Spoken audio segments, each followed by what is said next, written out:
Welcome, Chief Patten. Thanks so much for joining us today. We know you're a busy man, so we appreciate you taking some time out to answer a few questions for us and our viewers. First question, just tell us a little bit about yourself and how you got into your career as a firefighter. My name's Brian Patten.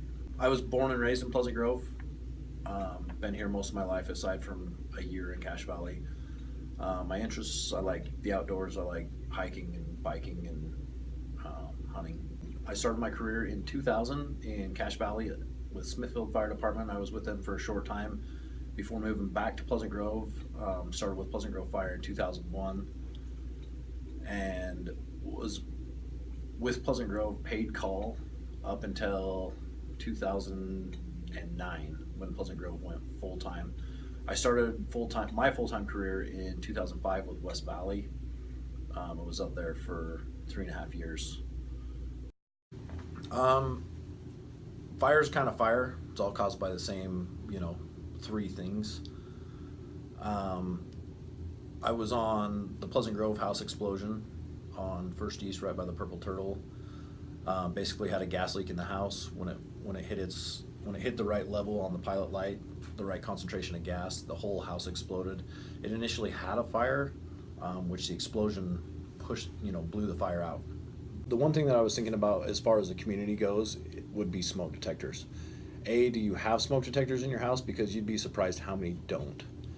There are still a ton of homes out there that either disable their smoke detector when the battery goes bad or the smoke detector expires.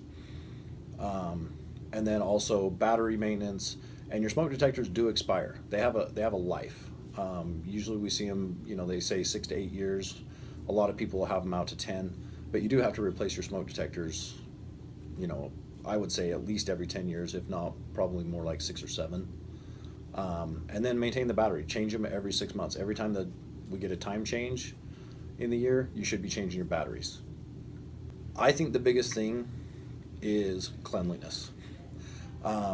It's not to say that we don't have, we're talking about you pull your car into the garage and the garage catches on fire. That's not a cleanliness issue. But a ton of fires that we go on, cleanliness is an issue in the house.